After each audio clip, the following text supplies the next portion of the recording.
Dionne, so you're an MBA candidate at Providence College School of Business, and I hear you just got back from Africa where you were doing something related to your MBA. Can you tell me about it?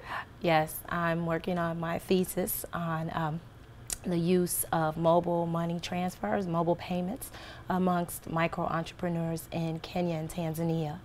And why Africa? How did it happen that you... Right.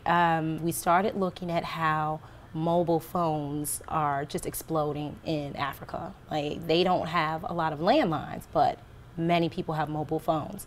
And started to look at a business called M-Pesa, a mobile money transfer used in Kenya. And it has grown from 2007 until now to be basically ubiquitous. The goal was to look at what are some of the factors that made small businesses in particular adopt the technology in Kenya so rapidly, and then contrast that to what is going on in Tanzania. They are using it there, but really to understand maybe some of the cultural differences, geographic differences. There are many differences between the two countries, even though they're very close, as to why it hadn't caught on as much, and maybe looking at those two countries can help with the spread of this technology in other parts of the world where it's really needed to transfer money very quickly in a low-cost way.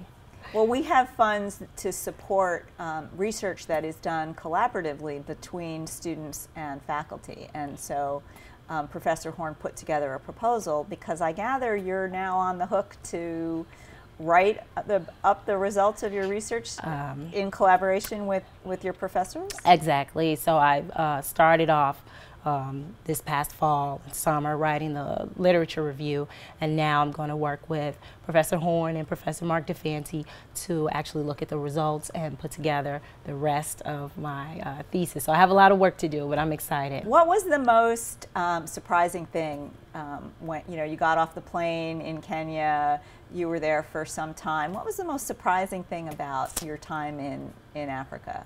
Well, the first thing I would say is that there were a lot of micro entrepreneurs in downtown. I focused on downtown Nairobi, and I expected it to be more of a marketplace where I was talking to people that were maybe selling crafts or things like that, but a lot of them were in buildings that were like office parks that we would have here, but they were very, very tiny operations, maybe the size of someone's walk-in closet. You'd have 2 or 3 people working in there.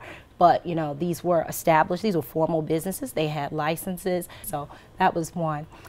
In Tanzania, when I was in Dar es Salaam, I took, it's a cross between a car and a motorbike, it's called a tuk-tuk, and I took that one day, and the next day, I ran into my same tuk-tuk driver, and I ended up saying, "Can I interview you?" And it turns out he took a small loan to purchase his tuk-tuk, repaid his loan in 6 months, purchased another one, and he's able to build a home for his family. So, this is like the classic entrepreneur that's, trying to build his business and grow it. So it was just wonderful. Oh, that's great. Well, it sounds like you've got a lot to do between now and graduation in May.